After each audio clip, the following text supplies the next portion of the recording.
আসসালামু আলাইকুম বন্ধুরা, আজ আমি তৈরি করে দেখাবো ডিম ছাড়া পাকা আমের নরম তুলতুলে স্পঞ্জি কেক।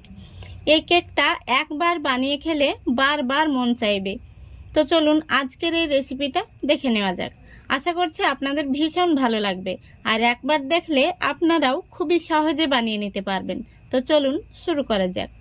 দেখুন, আজকের এই পাকা আমের কেকটা বানানোর জন্য এখানে আমি একটি মিডিয়াম সাইজের পাকা আম ছোট টুকরো করে কেটে নিয়েছি। এখন আমি এই আমের টুকরোগুলো একটি মিক্সি জারের মধ্যে নিয়ে নিচ্ছি। এর মধ্যে কিন্তু কোনো রকম জল দেয়া যাবে না, শুধুমাত্র আমগুলোকেই খুব ভালো করে পেস্ট করে নেব। দেখুন, খুব সুন্দর করে পেস্ট করে নিয়েছি। আমি একটা আঙ্গুল দিয়ে দেখিয়ে দিচ্ছি, এই দেখুন। এখন আমি এটাকে একটা সাইডে রেখে দিচ্ছি। এবার এখানে আমি একটা মিক্সিং বোল নিয়ে নিচ্ছি। তারপরে দিয়ে দিচ্ছি 1 বাটি বাটার মিল্ক। তো বন্ধুরা, এখানে আমি কুসুম গরম দুধের মধ্যে 2 চা চামচ লেবুর রস দিয়ে বাটার মিল্কটা বানিয়ে নিয়েছি। দেখতেই পাচ্ছেন কত সুন্দর হয়েছে। এখন আমি এই বাটার মিল্কটা মিক্সিং বোলের মধ্যে নিয়ে নিচ্ছি। ওই বাটির মাপ করেই দিয়ে দিচ্ছি হাফ বাটির একটু কম সাদা তেল। তারপরে দিয়ে দিচ্ছি 1 বাটি আমের পিউরি। আমি যে আমটাকে পেস্ট করে নিয়েছি সেই পিউরিটাকেও আমি মেপে দিয়ে দিলাম। তো বন্ধুরা, এখানে আমি সেই একই বাটির মাপ করেই কিন্তু সবগুলো উপকরণ নিয়ে নিচ্ছি। তারপরে দিয়ে দিচ্ছি হাফ বাটি চিনি। তো বন্ধুরা, এখানে আমার আমটা কিন্তু অনেকটাই মিষ্টি, সেই জন্য চিনির পরিমাণটা আমি একটু কমিয়ে দিয়েছি। তবে আপনারা চাইলে চিনির পরিমাণটা বাড়িয়ে নিতে পারেন। সেই সাথেই দিয়ে দিচ্ছি স্বাদ মতো লবণ। এখন আমি একটি হ্যান্ড উইচ দিয়ে সবগুলো উপকরণ খুব ভালো করে মিক্স করে নেব। দেখুন বন্ধুরা, খুব ভালো করে মিক্স করে নিয়েছি। এখন আমি এর মধ্যে দিয়ে দেব ময়দা। তো এখানে আমি 1 বাটি ময়দা দিয়ে দিলাম, আর দিয়ে দিচ্ছি 1 চা চামচ বেকিং পাউডার। সেই সাথেই দিয়ে দিচ্ছি হাফ চা চামচ বেকিং সোডা।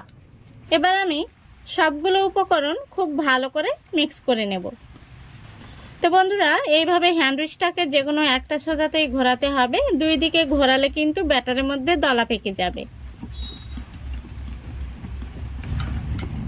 দেখুন, খুব ভালো করে মিক্স করে নিয়েছি। এখন আমি এর মধ্যে দিয়ে দেব সুন্দর একটি ফ্লেভার আসার জন্য 1 টিস্পুন দারুচিনি আর এলাচের পাউডার। আপনারা চাইলে ভ্যানিলা এসেন্স দিতে পারেন। তো আমি এখানে দারুচিনি আর এলাচ পাউডারটা দিলাম। আমাকে এই ফ্লেভারটা কিন্তু ভীষণ ভালো লাগে। তো বন্ধুরা, কেক তৈরির ব্যাটারটা কিন্তু আমাদের একদম রেডি হয়ে গেছে। আর ব্যাটারটা দেখে কিন্তু আপনারা বুঝতে পারছেন একদম ক্রিমি ক্রিমি তৈরি হয়েছে। এখন আমি এটাকে একটা সাইডে রেখে দিচ্ছি। এখন আমরা যে পাত্রে কেকটাকে বেক করব সেই পাত্রটা রেডি করে নেব। তো দেখুন, এখানে আমি একটি অ্যালুমিনিয়াম বাটি নিয়েছি। এখন আমি বাটির মধ্যে দিয়ে দিচ্ছি সামান্য পরিমাণে সাদা তেল। সাদা তেলটা খুব ভালো করে ব্রাশ দিয়ে বাটির চতুর্দিকে লাগিয়ে নিতে হবে। দেখুন, খুব ভালো করে আমি তেল ব্রাশ করে নিয়েছি। এখন আমি এর মধ্যে দিয়ে দিচ্ছি 1 টেবিল চামচ ময়দা। ময়দাটা দেওয়ার পরে এইভাবে বাটিটাকে ঘুরিয়ে ঘুরিয়ে কোট করে নিতে হবে। আপনারা চাইলে এখানে একটি বাটার পেপার অথবা যে কোনো সাদা কাগজ দিতে পারেন। দেখুন, খুব সুন্দর করে আমি বাটিটাকে কোট করে নিয়েছি। আমি যে এক্সট্রা ময়দাটা রয়েছে সেটাকে ফেলে দেব।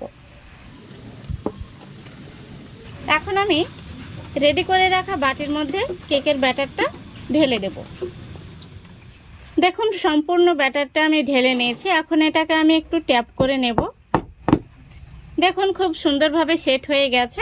এখন আমি উপর থেকে কিছু টুটি ফুটি ছড়িয়ে দিচ্ছি, আর দিয়ে দিচ্ছি কিছু চীনা বাদাম ভাজা। তো বন্ধুরা, এখন চলে যাব কেকটা বেক করতে। এদিকে দেখুন, কেকটাকে বেক করার জন্য আমি গ্যাসটা অন করে আগে থেকে কড়াই বসিয়ে দিয়েছি, আর কড়াইয়ের মধ্যে একটি স্ট্যান্ড দিয়ে ফ্রি হিট করে নিয়েছি। এখন আমি এই স্ট্যান্ডের উপরে বাটিটা বসিয়ে দিচ্ছি। এখন আমি বড় সাইজের একটি গামলা দিয়ে উপর থেকে খুব ভালো করে ঢেকে দিচ্ছি। এবার গ্যাসের ফ্লেমটা একদম লো ফ্লেমে রেখে পুরো 30 মিনিট আমি জাল করে নেব। আমাদের এই কেকটা হতে খুব বেশি সময় লাগবে না, 30 মিনিট জাল করলে কিন্তু হয়ে যাবে। দেখুন বন্ধুরা, পুরো 30 মিনিট হয়ে গেছে। এখন আমি ঢাকনাটা খুলে দেখে নেব কেকটা কেমন হয়েছে। আলহামদুলিল্লাহ, দেখুন কেকটা কত সুন্দর হয়েছে। এখন আমি একটি কাঠি দিয়ে দেখে নেব কেকটা ভেতর থেকে কেমন হয়েছে। দেখুন কাঠিটা কিন্তু একদম পরিষ্কার বেরিয়েছে, তার মানে আমাদের কেকটা খুব সুন্দরভাবে হয়ে গেছে। এবার কেকের বাটিটা নামিয়ে ঠান্ডা করে নেব। দেখুন দেখতে কত সুন্দর হয়েছে। দেখুন বন্ধুরা, কেকটাকে আমি ঠান্ডা করে নিয়েছি। এখন আমি কেকটাকে বের করে নেব। তো আমি একটি চাকু নিয়েছি, এটা দিয়ে কেকের সাইডটা ছাড়িয়ে নিচ্ছি। এখন আমি উপর থেকে একটি থালা দিয়ে কেকটাকে বের করে নেব। দেখুন কত সহজে কেকটা বের হয়ে চলে আসলো, আর কতটা স্পঞ্জি তৈরি হয়েছে দেখুন। এখন আমি কেকটাকে সোজা করে নিচ্ছি। এখন আমি কেকটা আপনাদের কেটে দেখিয়ে দিচ্ছি ভেতর থেকে কেমন হয়েছে। দেখুন বন্ধুরা, কেকটা কতটা স্পঞ্জি তৈরি হয়েছে। এই দেখুন একদম নরম তুলতুলে। তো বন্ধুরা, ডিম ছাড়াও যে পাকা আম দিয়ে এত সুন্দর কেক বানানো যায়, আপনারা বাড়িতে না বানালে বিশ্বাসই করতে পারবেন না। তো একবার হলেও বাড়িতে বানিয়ে দেখবেন, বাচ্চা থেকে বড় সবাই কিন্তু খুবই পছন্দ করবে।